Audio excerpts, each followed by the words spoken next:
You're listening to the Good Old Boys Fantasy Football Podcast. Now here's your hosts, Kevin, Derek, and Alex. All righty, welcome in, ladies and gentlemen, to another episode of the Good Old Boys Fantasy Football Podcast. I am Derek, and joined as always by your co-host, Alex. Alex, how we doing tonight? Not so bad. It's been a wild week with the NFL. What's their term? Happy legal negotiation window to you, Derek, as we've entered into where teams can legally tamper before officially signing players in free agency tomorrow as we record this on Tuesday night. So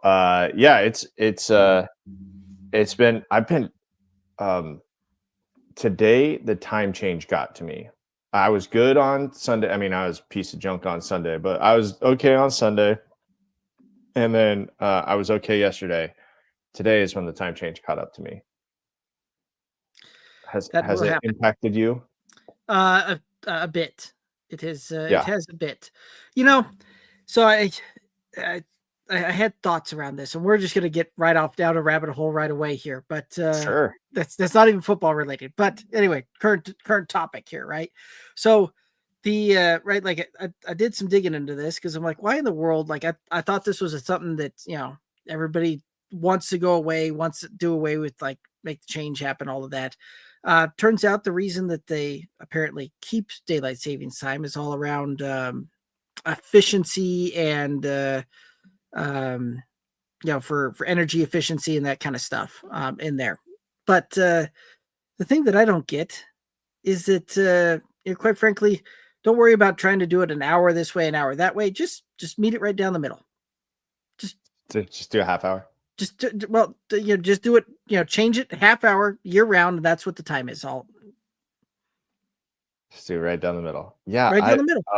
Look, I looked up a map of Australia. If you want to go down a rabbit hole, look up how Australia does their daylight saving time. Because there's like the one part of the coast is on one time frame, and then the middle part of the country is like a half hour or an hour and a half behind that. So they're an hour and a half behind. So when it's 7 o'clock one place, it's 8:30 somewhere else, and then further down it's like 2 hours or whatever behind. It's pretty crazy. Is that accurate? You're looking it up. Is that accurate? So yeah, one of them's so the time zones, right? How they're set up in the like pluses on that one. So one's a plus 11, right above it to the north, which it's in the same latitude. Yeah, longitude. Same. Yes, it's longitude. Whatever, they're all the same. Yeah. Anyway, yeah, showing off our geography skills here. We're great geographists, right? Just to the north of it is an hour behind them, but even though they're on the same, it would be like if North Dakota was an hour behind Texas, right? Or if New York was an hour behind Florida, right? But then just off a little bit, one's a plus 10.5, and then directly north of that is 9.5, and then to the west there is 8, is a plus 8. So they've got a ton of different times. That's absolutely crazy.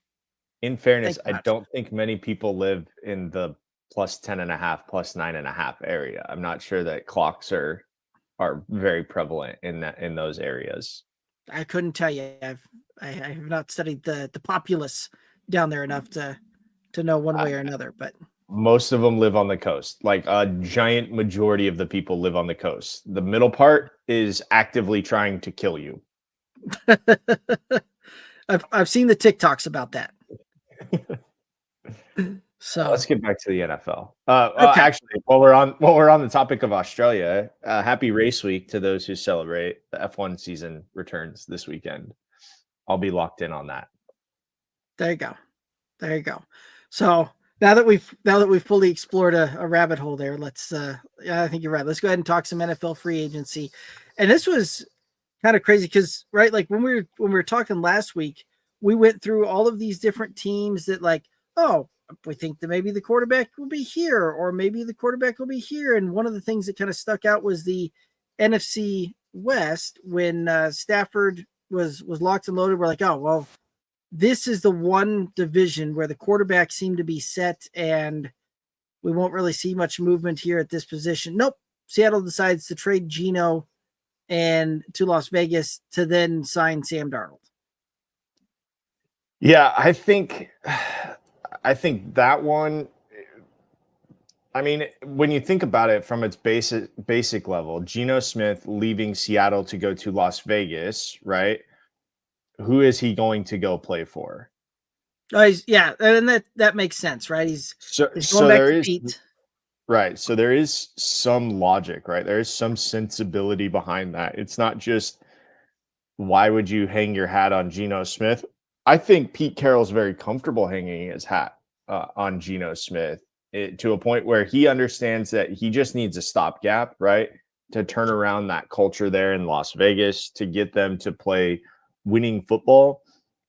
And, what is more comfortable than what you don't, right? And so I think that Pete Carroll knows what he knows about Geno Smith and is comfortable, going down, doing that again, trying to run that back. Because Geno Smith was very successful under Pete Carroll, like at a Pete Carroll coach team, right? He was super successful that first year in Seattle that he came back. What was he fantasy wise? He was a top 10 fantasy quarterback that year. Yeah. So I think that there's a lot to be said there. So while surprising in that we didn't think that Geno was kind of would be on the move, not surprising in where he landed. What is a little bit surprising is what Seattle ended up doing and grabbing Sam Darnold. And we kind of talked about it last week. We weren't sure where Sam Darnold was going to go. Remind me if you were in the camp of stay in Minnesota. But yeah, I don't know. Like, I don't know where we landed on it. We talked a lot last week and I didn't go back and listen, but we were talking before the show started that you kind of were scratching your head about Sam Darnold leaving a good situation in Minnesota, and why you would do that, why you would leave that. And I think there's two reasons that immediately jumped out to me. One, in order to play a professional sport, you have to have some level of arrogance, right? It is confidence, but it is also arrogance. You believe you are the best at what you do because of that, you are able to strive to be the best at what you do. So I think that there is a level of arrogance that comes with every professional athlete, even the ones that have a chip on their shoulder, right? Like they know that they can contribute to a team, right? They have that belief in themselves that they can contribute, right? Some of these players say, I can contribute. Some of these players say, I can dominate, right? Either way, that is a level of arrogance that you have to believe about yourself in order to be a professional athlete. So why would you leave that situation to go to Minnesota? Why would you think that you can here's a bad example, but why do quarterbacks keep going to Cleveland, right? Because there's an arrogance to I'm going to be the one that turns this around. It will be me. If I can do this, I live on forever, right? Like that's the arrogance of it. So him going there's the arrogance. The second thing is it's nice to be wanted, right? It is nice to be wanted, and money talks in this league. I don't know what offers his agents were fielding, right? I don't know that there was too many out there because it wasn't like Sam Darnold was, didn't come with baggage, right? Like there's plenty of baggage with Sam Darnold before he got to Minnesota, and that doesn't all go away just because he had one really good season, right? So I don't know how many NFL teams were willing to offer to deal with was that a flash in the pan, right? And you gotta defend against that if you're an owner trying to commit a couple $1 million to by a couple $40 million to a quarterback, right? Like that's something that you have to be aware of. And right, wrong, or indifferent, his past is part of his story that got him to Minnesota, that got him the opportunity to be at Minnesota because he was a number 3 overall pick, correct? Yep. He's a former number 3 overall pick that did not work in New York. Goes to Carolina. Yep. Couldn't What beat was the up. stop after that? Yeah, He couldn't beat up Baker beat at Baker. a competition. Then when Carolina's Carolinas themselves to Right. then turn to Darnold and doesn't look much different, to then go to San Francisco to play behind Brock Purdy and be the backup there. Right. And then he gets the opportunity in Minnesota where, for all intents and purposes, right, he is going to be the backup until JJ McCarthy gets hurt in the preseason.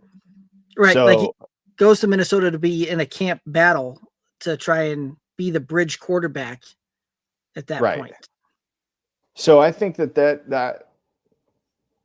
the level of arrogance and money talks, and it's nice to feel wanted, is why Sam Darnold ends up in Seattle. And I think a lot of Seattle fans are trying to talk themselves into how good of an idea this is. And I think look, I don't want to root against the guy, but I don't know that he's a solutions quarterback. How much better is he solves? Yeah. Right. How much better is he than Geno? I don't know that. I think it's marginal. That's the question, right? Like, did you improve? And I don't necessarily know that you have. Yeah, I see it more as a lateral move. You've got a guy you've got a guy taking 3rd overall that's going to his 5th team, and he's going into his age 28 season. That's wild. Now, Sam Darnold was super young when he came out, because this is what I have to look it up, but he's been in the league for quite a while. 2018 was his rookie year, so he's coming into about his 7th year in the league. But that's one of those that you got younger for sure. So I think that's all you really got is a younger version of Geno. Right. And you traded away DK Metcalf. So now you've got JSN. I don't believe they brought Tyler Lockett back. I want to take a look into that and fact check myself here, but like you've got less weapons, and now what do you do, right? Like that offensive line doesn't look great. Zach Charbonnet looked okay in spots there. Kenneth Walker was not Kenneth Walker. Like that is rough. Yeah. And in a very competitive division too, right? Like right. Where we've seen, your conference champions, save for the 2 years that Philadelphia's won it, like the conference champions come out of the NFC West over the last 4 or 5 years, right? Right. You had San Francisco get there twice. Right. So 3 out of the last 5 years, it's been, or I guess maybe longer than that, but like the NFC West is very competitive. So that's a tough one. And the other thing that I don't know that gets mentioned enough, Seattle is on an island when it comes to travel to other NFL locations. Like a trip to Seattle, right? Flying to and from Seattle, like I don't know what it is. I don't know how many more miles they fly than any other NFL team, but they fly more miles than any other NFL team because they are so far out there. So like you spend more time on a plane, and that stuff adds up. I'm not saying that it's that they can't come back against that, but it is a reality of the situation where you are. Right. I mean, you look at it What the closest franchise to Seattle is San Francisco, and that's an 800-mile distance. Yeah. So that's what, a 3-hour flight? Yeah, I believe so. I mean, a lot of other teams, their closest opponents an 2 hour hours. flight. A 2-hour 15 flight. Okay. So, but yeah, it's a good chunk there. Yeah, but again, you're only making that flight once a year. Like, let's Right. look at Seattle's. Right when they have to play somebody on the East Coast. The odds are they're staying out there, right? Like they'll Right. stay 2 weeks if they have to go make an East Coast swing. I'm trying to see if they've released their. Oops. I know we have their opponents, but I don't. We haven't seen. Yeah, but the opponents will give that to you enough that'll give you Right. an idea, right? Because the away opponents, you have the Cardinals, the Rams, the Niners, the Falcons, the Panthers, the Jaguars, Titans, Commanders, Steelers. The Panthers, the Jaguars, the Commanders, The Commanders and the Steelers. So those are all 3 East Coast, right? East Coast teams. Right? The Falcons, Panthers, Jaguars, Tennessee, and the Falcons. Throw it in there Falcons too. and Steelers. So yeah, all of your away games are East Coast. Yes. Opposite coast, right? Yeah. It's tough. That's really tough. And look, it is a very true thing that they aren't robots as much as we like to think they are. They're not robots. They're human beings, and they have to go through that. Man, I just took a 2-hour flight, and I wasn't on the most comfortable plane, and it certainly wasn't chartered, but just sitting there for 2 hours, just ugh. Like you get up and you just don't want to do anything. Right. So your legs start to tighten up. And I get it. I am not a peak physical athlete, and I'm on the north side of 35, but still. Right. But I mean that all plays into it. So I don't know. I find it interesting, right? And you bring up the point of where the offers are, where the money is, where you want to be wanted. Like if you're Sam Darnold, I get all of that, but you've also got the kind of real experience of going to places where you were drafted to a team. You ended up with with teams there that you didn't go into good situations and led to you being a backup. And at this point, we've seen it where teams are not unwilling to just, even though they may have you tied to a massive contract or the going rate for a quarterback where it's a big salary cap hit, that teams aren't opposed to saying to just cutting bait and moving on after a year or two. No. So it's not like it was in the past where if you had a guy under contract for that, you were just plain stuck. So yeah, the world has changed. Teams aren't scared of dead cap money anymore, right? They're just not scared of it. Right.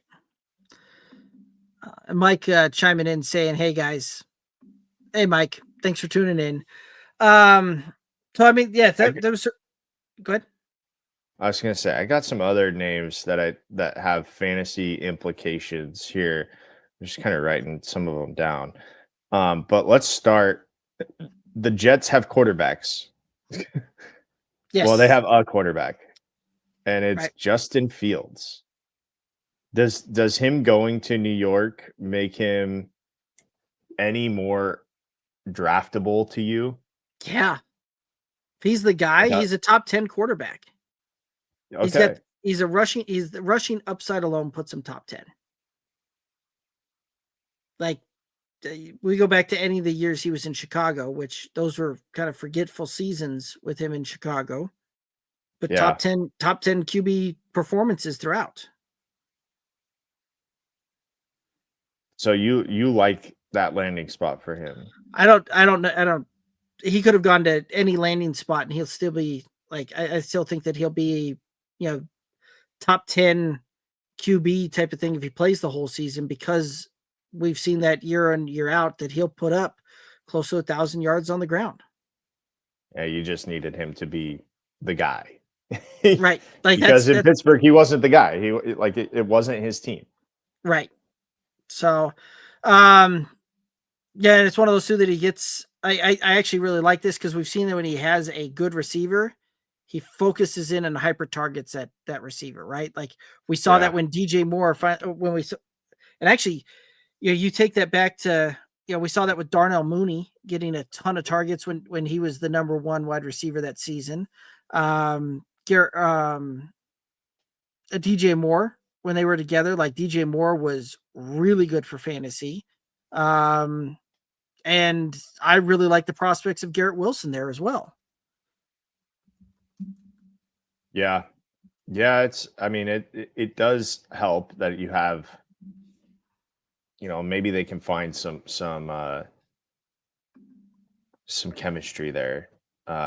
You kind of talked me into it because I wasn't too high. I haven't been too high on Justin Fields. I think it's more of a headache than it's worth. And I think that if you're playing in a single quarterback league, like there are maybe safer options than Justin Fields. And certainly last year you weren't really playing him because you didn't know when he was going to play, if he was going to play, right?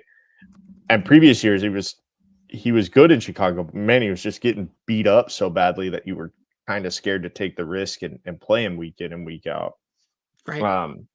So I think you've kind of talked me into him if the line can hold up, but you're right. He's got at least a decent true number one receiver, right? Like a guy that we think can be a true number one receiver on a team, at least, maybe not, in the NFL, but on a team. Right. So you may have talked me into that one.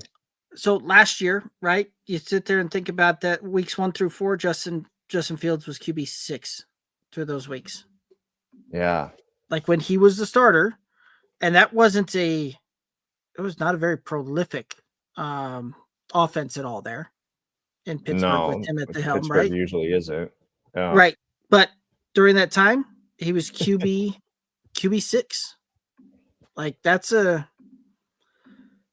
worth starting week in, week out. It sure is. It sure is.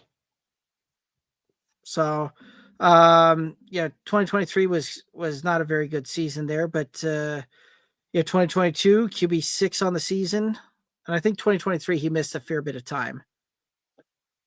Yeah, and that was kind of the end there in Chicago, so they were ready to move on from him. Right. The other one that is interesting,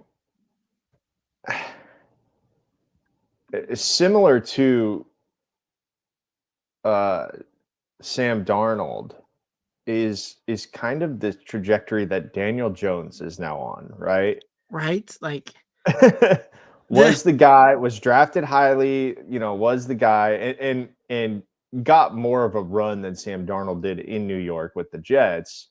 He got more of a run with the Giants, but still that ended spectacularly and poorly, right?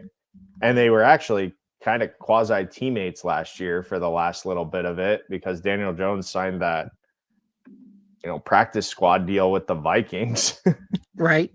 But Daniel Jones goes to Indianapolis. He now is going to fight for a job, is what all of the reports are, with Anthony Richardson. Right. So as we sit here, it's still March 11th. As we sit here on March 11th, who do you think is QB1 for Indianapolis week 1? It's Anthony Richardson. You think so, huh? Yeah. How confident are you? Do you feel, is that like 75-25? Do you feel 100-0, 100-0? Where are you at? I think we're probably in the 60 to 70 range. Okay. But still, like, that's one one of those. I think that they're bringing in Daniel Jones to try and push Anthony Richardson along on that development type of deal. Which, yeah, this is one of those that the Shane Steichen kind of tied himself to Anthony Richardson because he comes over, becomes Indy's coach. He's kind of known as the again, a quarterback guru. We've seen that play out time and time again where these guys are the QB whisperers or the quarterback gurus, or they're the ones able to bring along a young quarterback there, right? Like, Brian Dable was the guy in New York that came in and they, was supposed to be able to be the guy to improve Daniel Jones because look at what he did with Josh Allen. And that, season 1, season 2, and finally Josh Allen makes that big leap in season 3, right? From a, Shane Steichen comes over, similar type of thing. Year 1, Jalen Hurts, so kind of, with them doing that kind of funky stuff with that. And then year 2, he's the guy. Yeah, real questions about can he be that guy that takes the next step in the passing game. Shane Steichen, kind of brings that along year 3, and all of a sudden, he's now a head coach over in Indy. Takes Anthony Richardson. We're going into year 3. Like, this is the year that leap has got to be made. So, it goes back to kind of your what you said earlier about the quarterbacks. That these guys have confidence and even maybe a bit of arrogance about it. The coaches are no different in that one as well, right? Like, and maybe even more so on some of that because they can, But so I don't know. At that point, I think that Anthony Richardson is your guy. I mean, we haven't seen Anthony Richardson really play the position for Indianapolis in the 2 seasons. Yes, in the 2 seasons that he's been there. How many games of Anthony Richardson have we seen going back to college? Well, he played 11 games in 2024, and he played 4 games in 2023. So we've seen 15 games of his NFL career. And I think we saw 15 games of him in college, if I'm not mistaken. I'd have to look that up, but I wouldn't surprise me. It's fewer than 20 if I'm not mistaken, and I'll buy you some time here to look that up. But I mean, we've only seen 30 games maybe is what we're looking at. Yeah, let's see. That is a very small sample size. 30 games in 5 years. Well, 4 years. You'd be slightly off. It's 39 games in 5 years.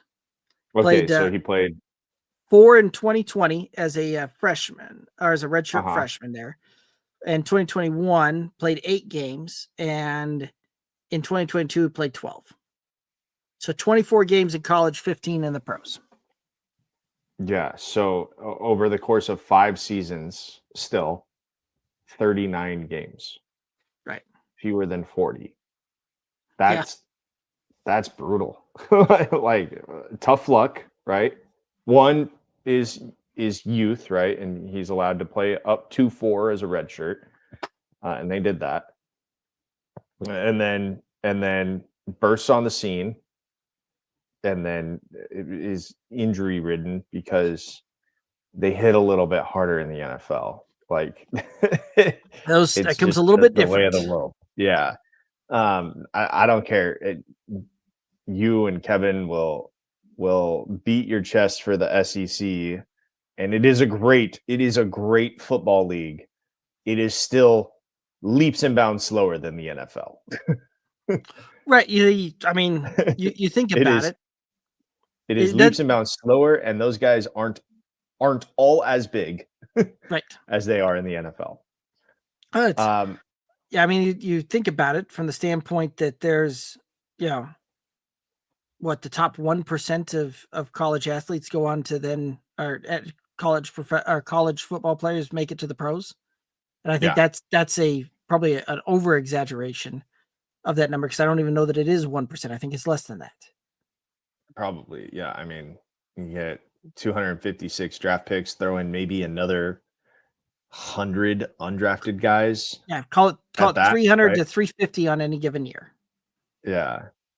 And there's there's maybe 1,000 every year because all those rosters are only 50, well, but you've got all the 53 plus your practice squads, but right. But in your college rosters, you've got a lot are more all than that. 100 at that. Yeah, they're And all you they're have going to reduce here.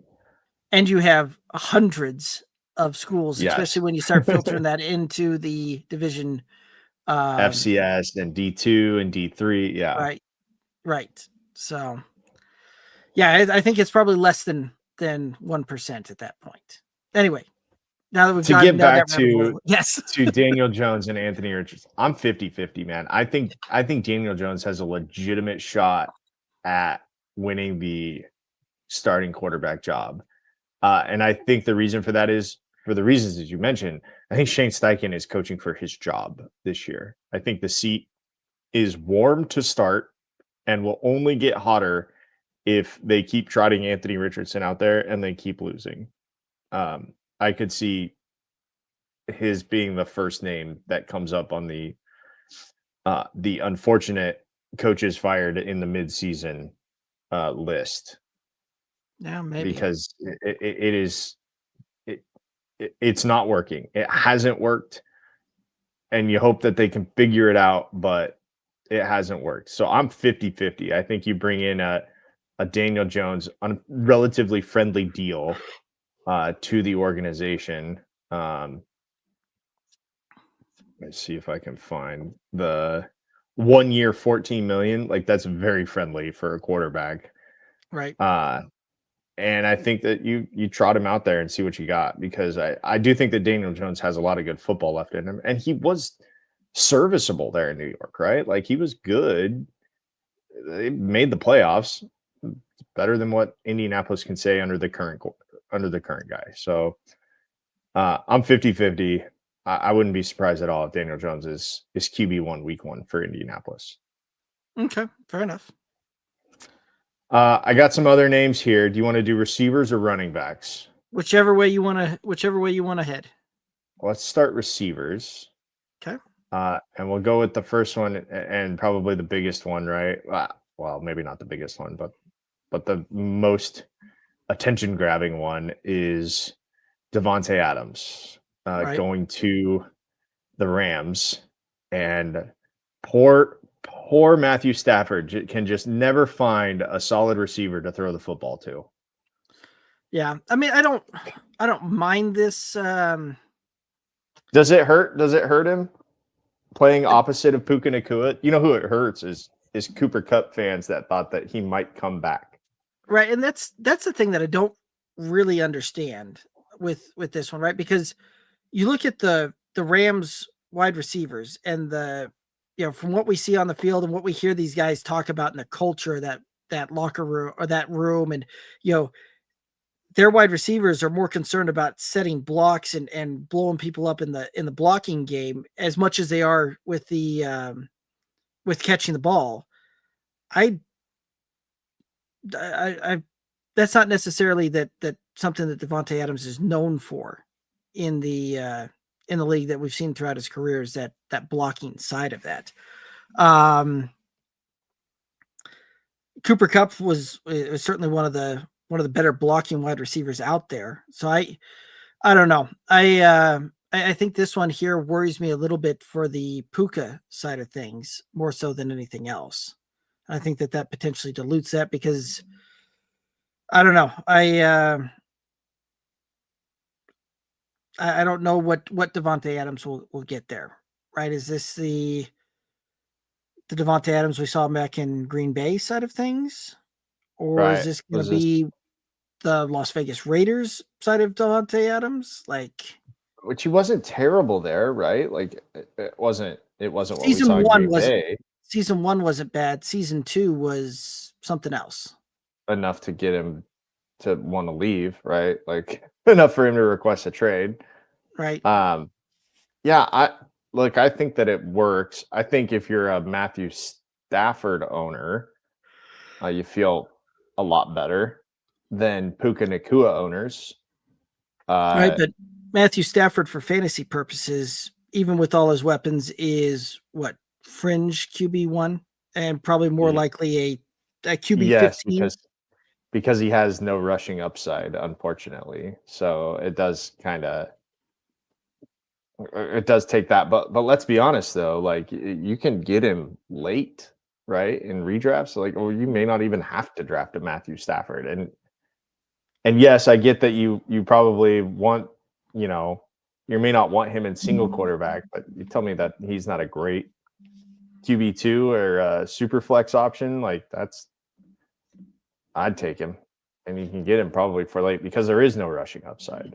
But man, is he going to have his pick of the litter when it comes to dudes catching footballs? Yeah, I mean, I get what you're saying. The QB 19 last year doesn't really give me the warm and fuzzies.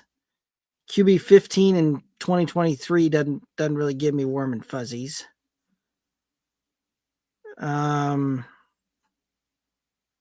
Trying to find him here in 2022. QB 32 in 2022. And 21, he won the Super Bowl, right? Yeah, in 21 he won the Super Bowl and it was QB5. But Wow. and we're going to be 5 years removed from that coming into this next season. Crazy enough. And really for him to be up there, it's going to take him throwing for 48 to 5,000 yards and 40 plus touchdowns. Yeah. I don't know that we're going to. I don't know if he's got that. Yeah. I'm not sure he's got that. Right. Even with added weapons there. I still like this. I think it's a resurgent. I feel good if you're a Devontae Adams owner. Like, this is a pretty good situation to land in. You have to like it more than you like him in Las Vegas. I apologize if you can hear. My dog is having dreams behind me, so if you hear some random dripping come through, it's not me. There you go. All right. DeAndre Hopkins goes to Baltimore on a 1-year deal. Let me see if I can find those terms. What are your initial takeaways there from Hopkins to Baltimore? I don't know that it moves the dial for me, right? Like, it probably does some things there to help open up, take attention away a little bit from the from Zay Flowers and what that looks like there, but doesn't really move the needle for me much of one way or another. And it was a 1-year, $6 million deal. Yeah, I'm not sure that it really improves Baltimore's passing attack, but it certainly gives defenses something else to prepare for, right? Like that's the thing that I think a lot of these teams are now working to just have a lot of distractions, right? Like that's what an offense is now. Right. And that's what I think that's probably going to come out to be more so than anything. Yeah. Okay. Right, like go ahead. I was just saying, like, we didn't really see that. We didn't really see the resurgence from him last year going to Kansas City. And let's be honest, like Kansas City's passing attack last year wasn't all that special. Like it wasn't all that great. Outside of what's a few Xavier Worthy like long plays, like that passing attack wasn't anything to write home about last year. So right. We kind of talked about it a little bit, but DK Metcalf not signing, but getting traded to Pittsburgh. And then signing a massive deal. And then signing, yes. What do you make of that? Well, I kind of want to know who's playing quarterback. Like that's where that comes to be.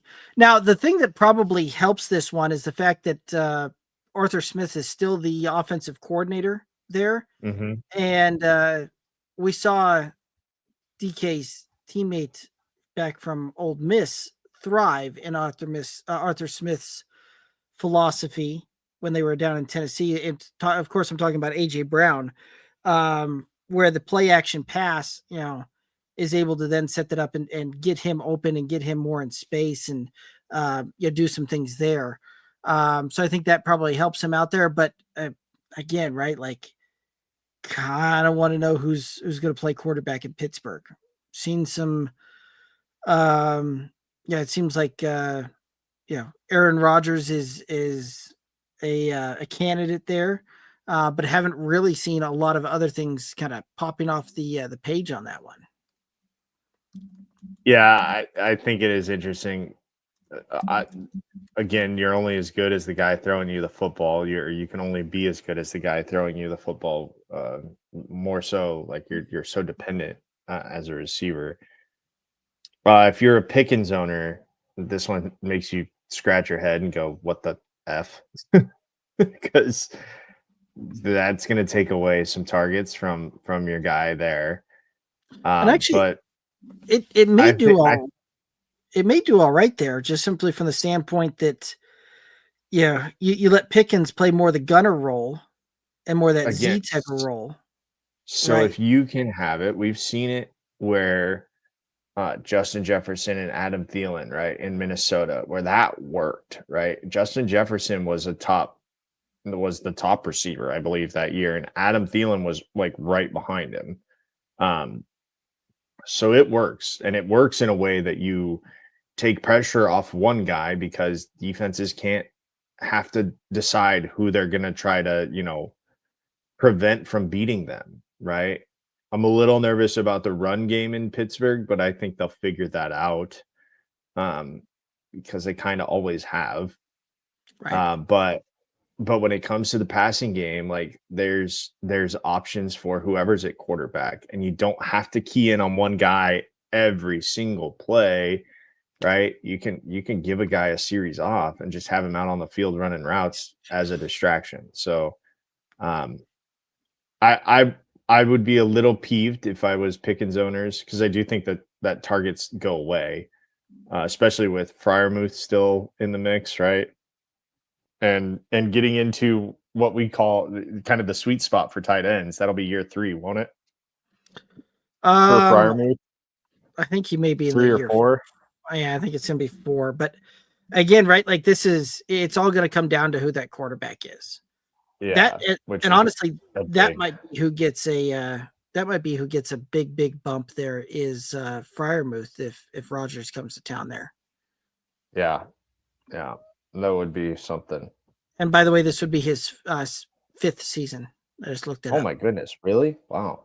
Yeah. That's your sweet spot as a tight end, right? Remember who it was that says that. It takes about 3 to 4 years. For them to figure it out. Right. Well, and it's more your tight ends that actually do both roles of the tight end instead of just receiving type of tight ends. Just catching. Okay. And then the last receiver that I'll talk about, and you can jump in with others if you got them, but the last one I'll talk about, Chris Godwin electing to stay in Tampa Bay. That's a nice relief for your boy Baker Mayfield right there. Because when Godwin and Mike Evans were both playing last year, I mean, that team already put up gobs of points and yards, but like when both of them were on the field, it was insanity. And I'm really bummed that each of them kind of dealt with injuries throughout the course of the season, and we didn't really get to see them at full bore for the entire way. Right. Yeah, it's one of those. I think that's it's a really good move for kind of everybody involved there. Tampa Bay also started getting some young wide receiver help there as well, especially down the stretch, to really start bringing that thing home. And I can't for the life of me think who that was offhand. Buy me some time. I got you. Jalen McMillan. Jalen McMillan started coming on down the stretch and really having some very good games throughout there. So I think that's another piece there. And he and Chris Godwin can ultimately kind of feed off of each other and really make that difficult for teams there. Mike Evans is going to do what Mike Evans does there. So I really like that move and that signing. one that I was kind of interested in there as well was the fact that you saw the Texans go out and acquire Christian Kirk with the Jaguars. And that was kind of an interesting deal where all of a sudden Christian Kirk looks like he's going to get cut. And then it was oh, hey, how about a 7th rounder? Okay, sure. Why not? So, yeah. But, Christian Kirk, who signed the most head scratcher contracts a couple of years back. Do you remember that one? It was like, we're just throwing money at these guys now. Okay. All right. I got you. Right. But was serviceable there in Jacksonville. Yeah, I think that's an interesting one too. But I think that the Texans realize, like, we can't afford to not take advantage of CJ Stroud's rookie contract, right? They have to take advantage this year. This is now year 3 of CJ Stroud's rookie deal. Right. They've got to take advantage of it. Their window of winning is open right now, but it is closing quickly. So they got to do it. They got to sell out to get what they can get.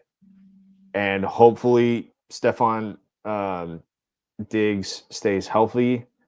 You've got a Christian Kirk opposite of him. You've got your running game in place. Like, it is a very winnable division, an extremely winnable division. So getting into the playoffs, shouldn't be an issue, but like, their window is open now and it is closing quickly because you're going to have to pay CJ Stroud here.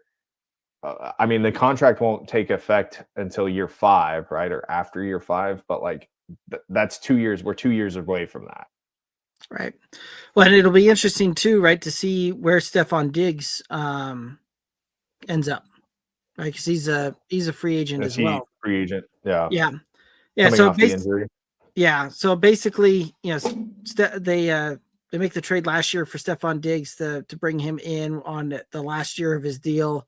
Or actually, I think they just signed him to a 1-year kind of deal after Buffalo moved on there. But and then bring in Christian Kirk on the last year of his deal as well. So, wondering what the Texans will do next year at wide receiver. I mean, they've got to figure something out because they do have a superstar in the making. Granted, he didn't really play like it last year, but they have a superstar in the making with CJ Stroud. So, but like their running game is solid with Mixon and Dameon Pierce, right? And Ogunbowale is serviceable.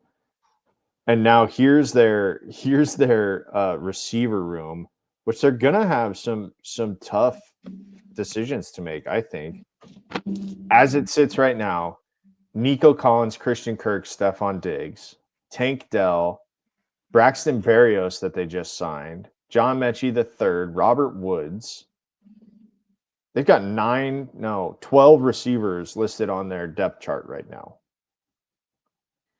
And I would say they're going to keep 5 active, right? 6 maybe. Yeah, you probably see 6 or 7 by the time it's all said and done.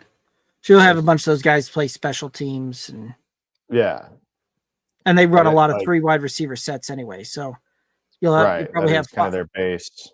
Yeah, so you'll probably have 5 or 6 going for every game with a lot of those guys also mixing in special teams as well. But but like there's some talent that's running around there in Houston, right? So, but I bet you. I'd be willing to. I'm thinking that Stephon Diggs makes his way up the road, staying in Texas next season. I don't think you're very far off with that prediction. Let's talk running backs, shall we? Let's. I wish Kevin were here to get on his soapbox about Najee Harris and how frustrated he was with him last year.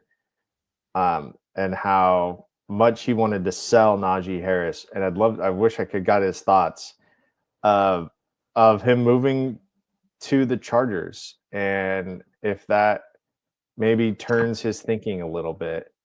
It's a 1-year, $5 some change $1 million. But it can escalate all the way up to 9+. Right. So there's incentives, which is great, right? You want an incentive-based contract for a running back. What do you think? Does this drastically change where you kind of view Najee Harris as we get into to a new fantasy year in a redraft league? I would think so, just from the standpoint that, right, we saw the reemergence of J.K. Dobbins come to play. Yeah, the running backs for the Chargers were very serviceable for fantasy last year. And I don't know that changes much, right? Like, except for the fact that you just have a different name in there, right? And it's with a head coach that loves to establish the run. And it's with an offensive coordinator that it believes that they should only run the ball. I think, like, Greg Roman just loves to run the ball, and that has been his hallmark and his stamps that he puts on every offense he runs. We're going to run the ball. And I guess we're going to run the ball. I guess the forward pass is legal. We can do that every once in a while too, but we're gonna run the ball. Hey, coach, what play are we running? We're gonna run the ball. Student body left, student body right. Exactly. We're gonna run the ball. So, but yeah. So at that point, volume and opportunity is key in a lot of these things, right? Like, and Najee's gonna get the volume at that point, right? And we haven't seen Najee ever having a super efficient, good fantasy season. Where he's been good for fantasy is heavy volume, and I think that's what we'll see next year with him. Yeah, I think that makes him a lot more attractive than he was there the last couple of years in Pittsburgh, where you always just thought he was going to be that guy, but never really panned out. I say that to then say I'm not going to overspend though. Not gonna pay up on that one. If it falls to me in like the 4th or 5th round, maybe. Yeah, you have a decision to make. So, I got one more running back we can talk about. All right, and that is our old friend Javonte Williams heading to Dallas on a 1-year, $3 million deal. Dallas, not known for making splashy free agency moves, continues that trend with this signing by not making a splashy free agent move.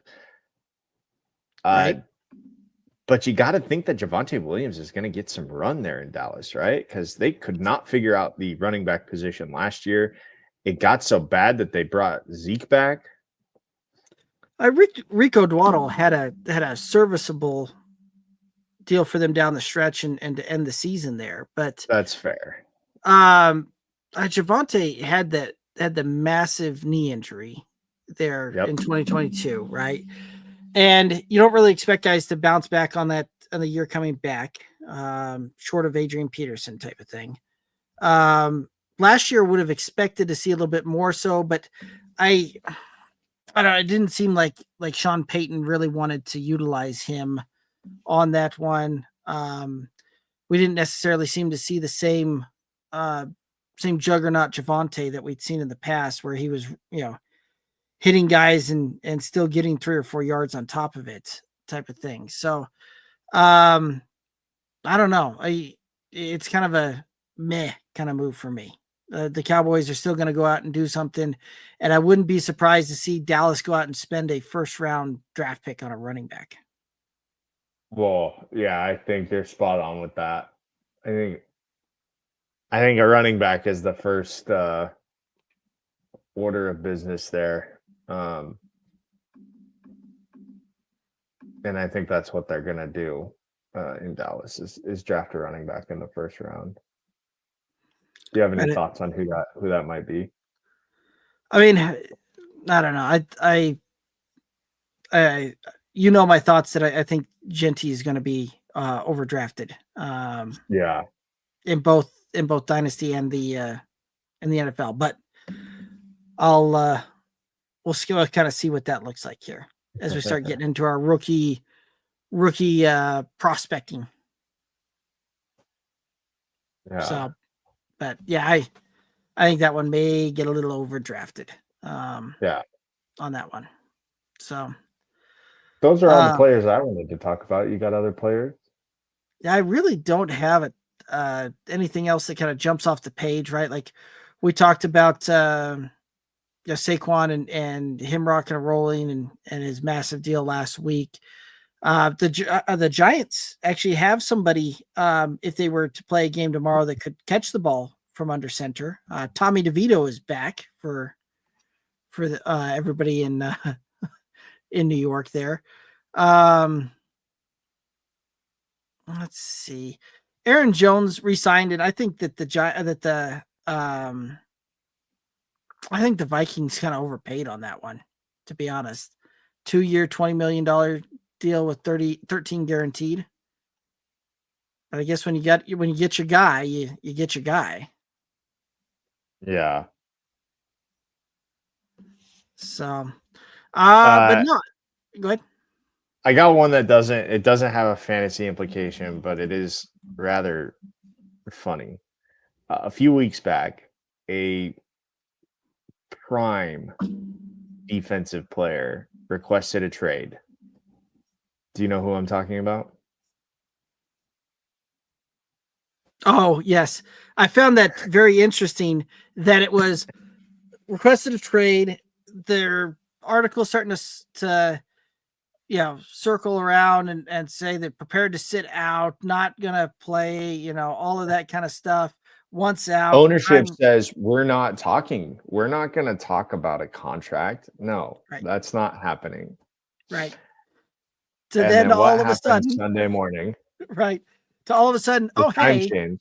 Right. The time changed, and so did the attitudes apparently, because we're gonna announce a massive deal where we're going to pay you more than any other player that doesn't play quarterback in this league. Right. For $40 million a year.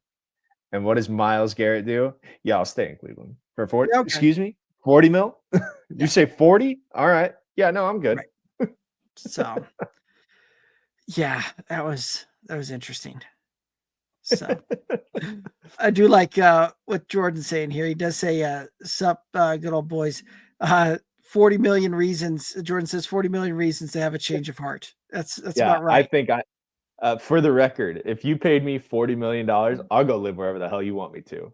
$40 million a year? Yeah, sign me up. I don't care. Sign me up. I'll figure it out. For 40 mil, I can figure it out. Also, I'm only doing it for 1 year and then I'm out. I don't. You can keep the rest of it. 5 years. Go ahead. That's fine. Give me 40 million for 5 years. I'll live wherever the hell you want me to. You can do that. I'm going to call it a day after a year and say peace. I got what a crazy turn of events that was. I laughed out loud when I saw that come across my phone Sunday morning, because how could you not? Right. That relationship was headed for a split. And then all of a sudden we have a mea culpa for $40 million. Right. A year. Right.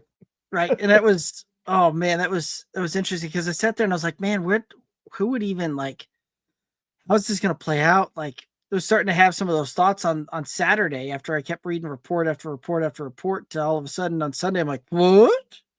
Yeah. Okay. That was pretty good. That one was pretty good. So this one, I liked Jordan's comment again on this one, saying my Colts got Danny Dimes and I don't know how to feel about it. Don't worry, Jordan. Alex thinks it'll be a 50-50 quarterback battle in camp.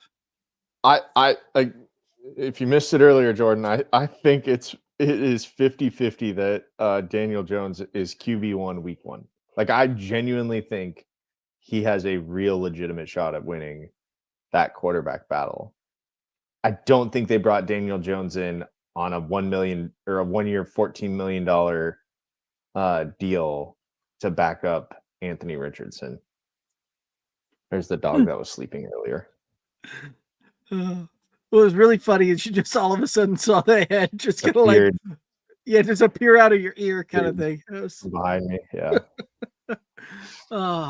So yeah, and that the Browns also doing some more interesting things there as well, right? Like this is they go and trade with the Eagles to bring in a quarterback for and bring in Kenny Pickett to trade DTR and a 5th round pick to the Eagles. Yeah, I don't know. I don't think that's a move to. I don't think that's a move thinking that Kenny Pickett is going to start games for you, but I think it's an insurance policy against. I don't know. Do you think Deshaun Watson still plays any for Cleveland next year? I don't know. Like, it's so weird because I think they kind of have to trot him out there, but I don't know how much he's got left in the tank. And it was kind of weird injury after weird injury last year, right? And then just like all the off-field stuff keeps circulating around him. It's a very strange orbit around him. So like I don't know. I think that you bring in Kenny Pickett, like he's more serviceable than DTR, right? And you probably are going to have to play him at some point. It's nice to have a guy who's got some starting experience in this league and has been a part of a winning culture, right?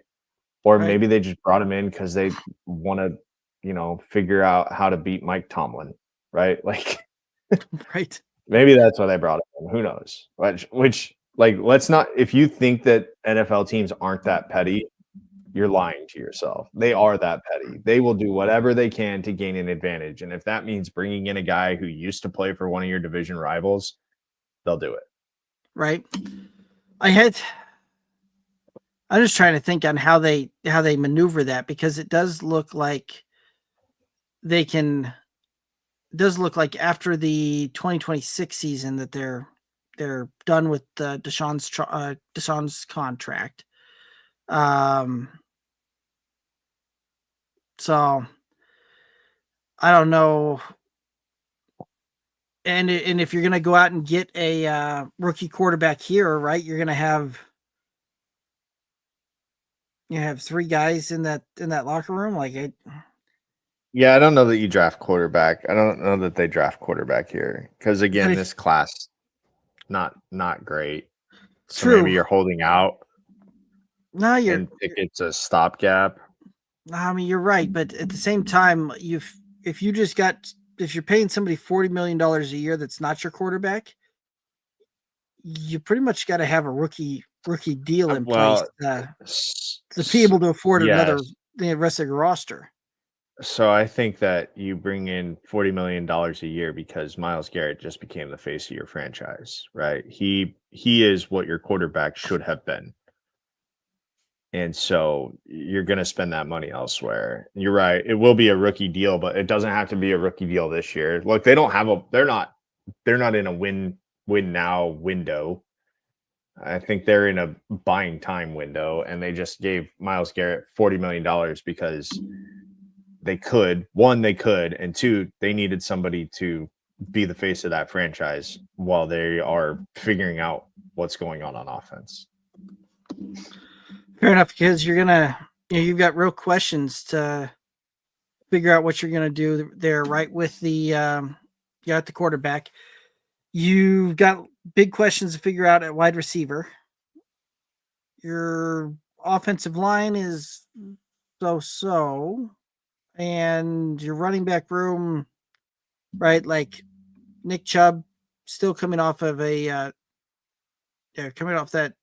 massive injury, and the little bit that we did see last year certainly didn't necessarily look like Nick Chubb of old.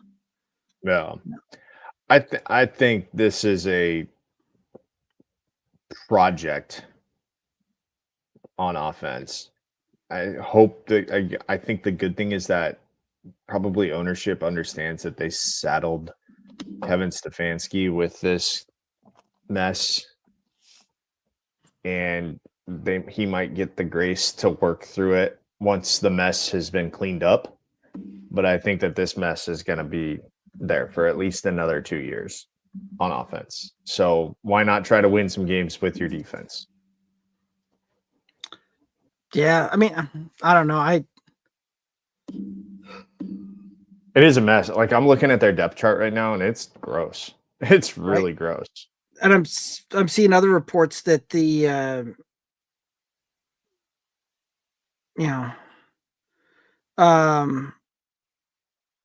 I'm seeing other reports that Kirk Cousins likely going to the Browns. One thing we know about Kirk Cousins, he does know how to secure the bag. So like that's not going to be a cheap contract either if he does go there, right? But he may not need to because Atlanta's probably still paying him. Oh, you very well may be correct there. Which is ideal for Cleveland, right? Get a Right. guy that somebody else is paying for. Yeah. Kind of like the Steelers did last year with Russ. Right. Get a guy that somebody else is paying for and see what you can get out of him. That's not a bad deal. But yeah, I don't know. Well, there's a lot of things that organization needs to figure out. That's for sure. It's a mess. Yeah. Yep. So, I don't know, any other ones you want to talk about, hit up? The only other one that was of note, I thought was, or an interesting note was, Joey Bosa, getting cut and then signing with the Bills for $12 million a year. Yeah, I don't know what to make of that because like I don't get why you cut that guy unless it just like got so bad in the locker room that like you just couldn't reconcile, because I thought he was still good, right? He's 29. He's missed a lot of time over the last few years. And maybe that's you just don't want to deal with that headache anymore. And not only that, I'm pretty sure he was under a massive contract as well. So, but interesting enough, right? I saw that he was kind of shopping around and going through that, and a lot of other teams, the offers were closer to like $10 million a year versus versus what he had been getting with the Chargers at a renegotiated $20+ million a year. Yeah, well, he's there on $12.5 million now in Buffalo. So, right, again, tough gig to get paid $12.5 million a year to go hit people. right. I mean, it is interesting, right? It's a 12,600,000 and 12 million of it is guaranteed. So, and it's a 1 year prove it type of deal. So, gotta love. You know, this kind of reminds me of, and Buffalo's done this, right? It reminds me of kind of like what they did with Vaughn, right? With Von Miller, kind of just brought in that veteran that kind of knew what was what, Super Bowl winner. Like, I think the Buffalo needs to figure out how to win the last one, right? They can win big games. They just got to figure out how to win the last one. Right. And the more, experienced people you can bring in, I think the better. And I think that's probably, that's kind of seems like what they're doing right now. It's just kind of accumulating, good players that maybe aren't playing the best, but or maybe past their prime a little bit, but can still contribute in other ways. Yeah, and I think that's probably very well said there. Yeah, the other one that I was a little intrigued about was the lack of the Patriots going after a wide receiver. Like their wide receiver acquire was Mac Hollins for the Patriots. Yeah, it screams drafting a receiver, doesn't it? It does, but you've got to do something to put weapons around Drake May. And I'm not seeing them necessarily do that. Yeah, it's not. I mean, right now their receiver room leaves a lot to be desired, but to me it screams we're drafting a receiver. Right. Or maybe Stephon Diggs. Like, who knows? True. I mean, we got Josh McDaniels back as the offensive coordinator. So who So knows? Tim Tebow's going to be playing quarterback for him, or Right. I mean, how many times has Josh McDaniels been the offensive coordinator for the New England Patriots? at least 3. But I can tell you here in a minute. You're talking separate I stints? feel like it's separate stints. Like, was the offensive coordinator, left for another job, came back to be the offensive coordinator. I feel like that's happened where he has been the offensive coordinator no fewer than 5 times. It's 3 times. It's 3? That's Yep. it? It was 2006 to 2008, left to become the Broncos head coach. The Broncos head coach. Yep. And then we saw how that turned out. Then went to be the Rams offensive coordinator in 2011. From 2012 to 21, went back to be New England's offensive coordinator. Then took the Raiders. 12 to 21. Wow, 9 years. Yep. And then went back to being went and got the Vegas job from 22 to 23. And we saw how that one happened. And now 25 to present, right under the Vrabel regime, he's now the offensive coordinator again. What did he do in 24? Nothing? Nothing. He was out of the league, huh? Yeah, from what I can see. Interesting.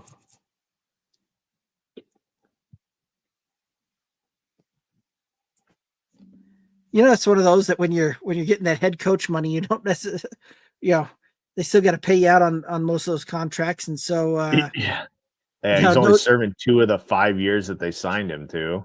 Yeah, there's only so much incentive to let them off the hook of paying that head coach money they still owe you. Yeah, that's wild, right? We do have a question down here from Jordan, and I think we'll hit this one up and probably call it a night unless you've got some other thoughts here. No, let's do this. All right.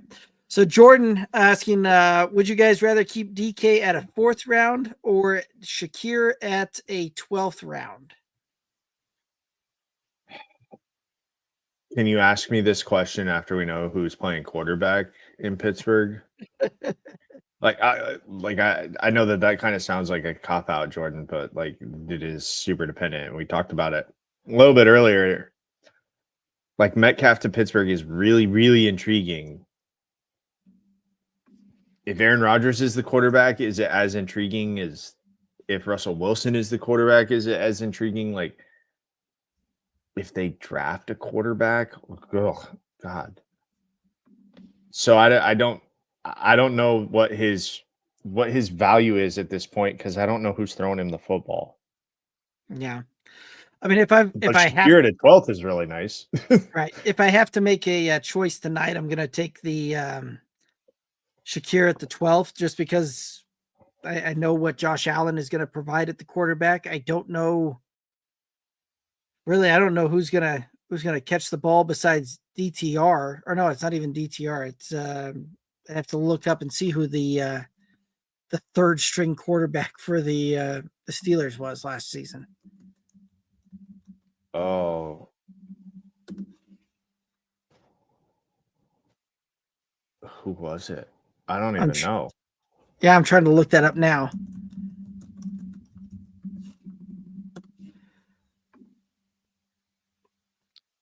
Kyle Allen or Skylar Thompson. So yeah, I don't know that I'm. I mean, at this point, if that's my options of Kyle Allen or Skylar Thompson, I'll easily take Shakir with the 12th.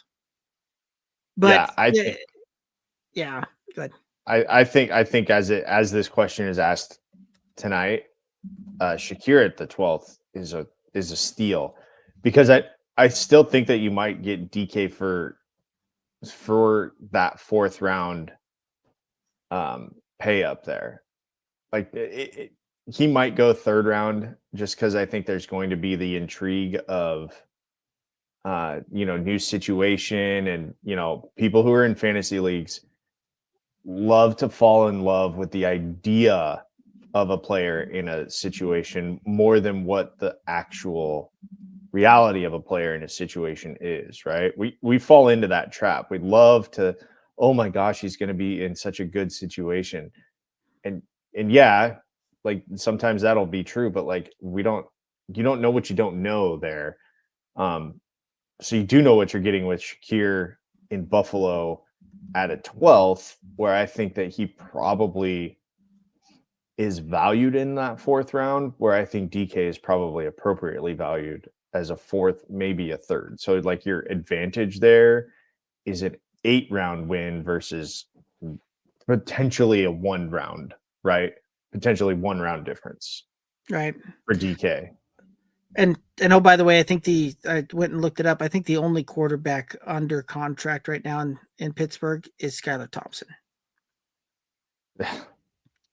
Skylar Thompson couldn't make Tyreek look good in Miami or Jalen Waddle. Like that was tough. That was really tough. Yeah, I think that's a hard pass at this point. So until I know who quarterback is, at Pittsburgh, I'm for sure taking Shakir in the 12th if I had to make a pick today. So I'm actually gonna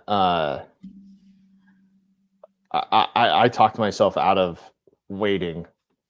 Shakir in the 12th for me is what I'm going with. I don't think it is imperative that I find out who's playing quarterback there in Pittsburgh because of the reasons that I said, right? Like Shakir's a great value at 12. Right, in the 12th round. He's a great value at 12, but at the same time, right? Like Shakir at best needs to be your wide receiver 3, wide receiver 4 option. Like even as things currently sit, like he's wide receiver 3, wide receiver 4 territory.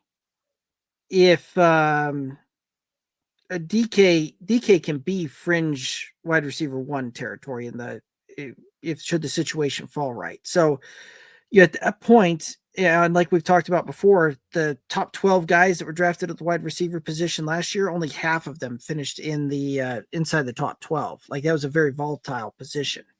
Mm-hmm. So, if DK's in the right spot and I can get a guy that's going to be a fringe wide receiver 2 for me, or wide receiver 1, I'm sorry, but he's going to be my wide receiver 2, which at a 4th round, he's going to be wide receiver 2 for my roster. But I can get him there. Like that's a pretty good discount because then I can go out and I can, if the right wide receivers there for me in round 1, I'm going to take the shot there, or if the right running back's there, I can take that shot there. And I've got some flexibility there. Whereas DK you may see DK, but depending upon the QB, creep up into even the 2nd round. So there is some of that it will depend for me a little bit on that situation. So just because that way, if I got my wide receiver 2 secured at the 4th round, I can make sure that I get the right running back the right 2 running backs in that situation and the right wide receiver for my roster construct and how I want to build out the rest of that thing.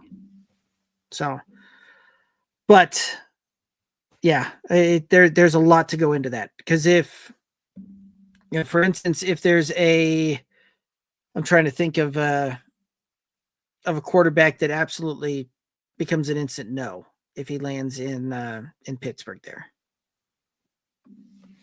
And I'm struggle busting to think of who's still out there. Of the ones that are still available, yeah, I don't think we've got. I don't think there's any poison pills out there. Like unless it's like a.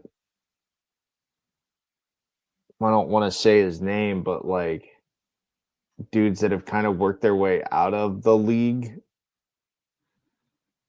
But like a Trey Lance but I don't think he's like, I mean, maybe, but I don't think he's like horrific. Right. If it's, where did I have my, Mac Jones. If Mac Jones goes there, that's a Right. That's like probably you're like an not. instant no for Kobe me. Set. Yep, probably no for me. Yeah. Cousins goes there, you're in. Like I'm in.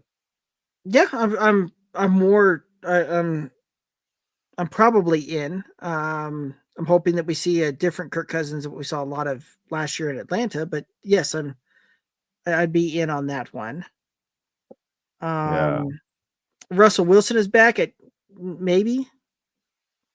I think he could still like Russell Wilson can still throw the football, right? He can still supply to those to those wide receivers. And maybe this was I don't know, maybe this was a play to keep Russell Wilson, right? To you bring DK Metcalf over. They played together, didn't they? Yeah. So maybe this is a ploy to try and keep Russell Wilson around. Maybe they're signaling here.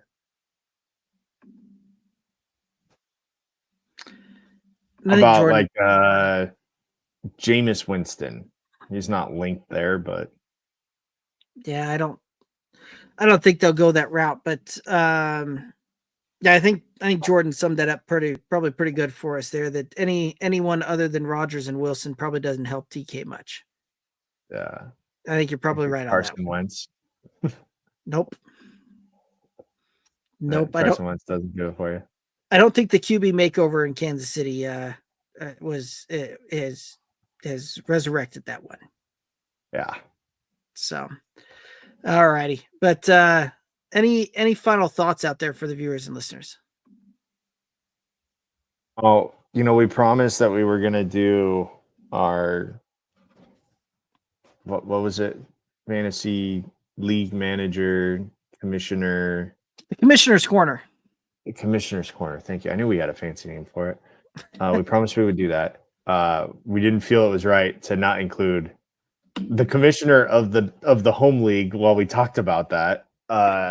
Who's currently busy moving his family across the country. So we're gonna punt on that again. What is this, the third week that we've extended punting on it? So we're gonna punt on that to maybe next week, we hope. And it will be a fun one. I promise when we talk about it, because I've already got like 5 or 6 different talking points that I want to get through while we're gonna go through it. Talking everything from how do you remove someone from a league, rule changes, expectations for league members, finding new league members. Like there's a lot of things that we're gonna touch on. If you want to be a commissioner or a league manager, you don't want to miss it, because we each have very, I think, different takes on how we do things. We've each been a commissioner of a fantasy football league, and it's not something that I really enjoy. So hats off to everyone who does do commissioner work, because it is tough. It's thankless, and you don't get thanked enough by your league members, because it is a lot of work that goes into it. Maybe not week to week, but certainly over the course of the season, or in some cases over the course of 18 years that we've been playing in this fantasy football league, which is crazy. Our pokey little fantasy football league is old enough to vote now, right? To vote, you can't buy cigarettes or anything anymore. You got to be 21 to do that, I think. I don't know. Buy a lottery ticket, I think. There we go. At least 18. It's been 18 that I've been playing in it, so it's probably been more than that for everybody else. So I think 2006 was the start of it. Yeah. I came in at least 2008 is when I joined, I think. So anyway, we're coming up on it for sure. But so we'll be talking about that hopefully next week, to help anybody who's thinking about or is a commissioner and is trying to figure out ways to handle different situations. Yeah, should be a really good one. Should be a fun one. And then after that one, we're going to start diving in and start getting into our rookie prospects and start diving into that as we start really gearing up towards the NFL draft and the draft spectacular. So should be a good time. Should be a lot of fun. But that's going to do it for us tonight. Make sure that you're hitting us up on all the socials, Twitter, Instagram, Facebook, TikTok, all the places at Good Old Boys FF. Head over to YouTube, click that subscribe button, ring the bell. Really helps out. So appreciate everybody tuning in and interacting there. But that's going to do it for us tonight. He's Alex. I'm Derek. Have a good one. Be safe. Toodaloo.